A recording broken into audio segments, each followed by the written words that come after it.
tonga soa eto amin'Aridary, mpanao vato zay a, dia mpanao vato industriel, manao amin'ny vato rehetrarehetra avy eto à Madagasikara rehetrarehetra. Efa 10 taona zay nisehatra tao anatin'ny vato. Spécialité anay a, mitailler vato mihitsy ny toute forme, boule, prisme, champignon, c'est demande, raha misy demande spécifique dia afaka manao ihany koa zay. Nadar, c'est un atelier qui sublime les trésors du sous-sol malgache. Sous les mains de ses artisans, la pierre brute devient un véritable objet de fascination.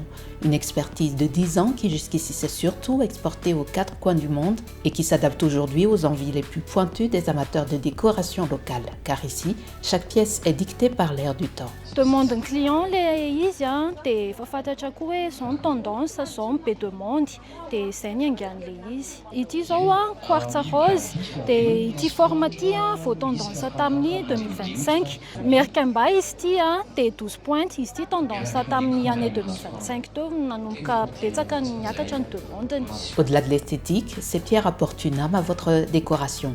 On appelle cela la lithothérapie.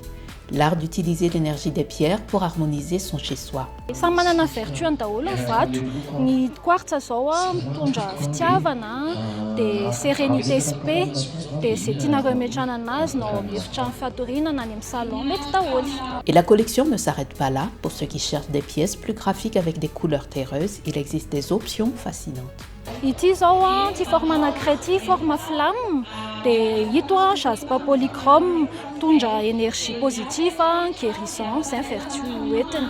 Pour un effet plus mystérieux et changeant selon la lumière, la labradorite reste une pièce maîtresse pour sublimer une étagère ou une table basse. Ity anankiray ity indray a, labradorite. Labradorite misy couleur bebe, misy bleu, misy papillon, misy arc-en-ciel, misy violet.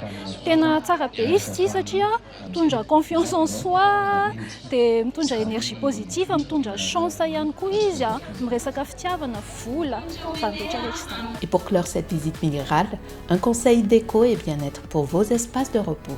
Ito indray a, calcite bleu. Izy ity dia tsara be mihitsy ny vertuany ho an'olona anxieux, ho an'olona stressé satria miapese izy.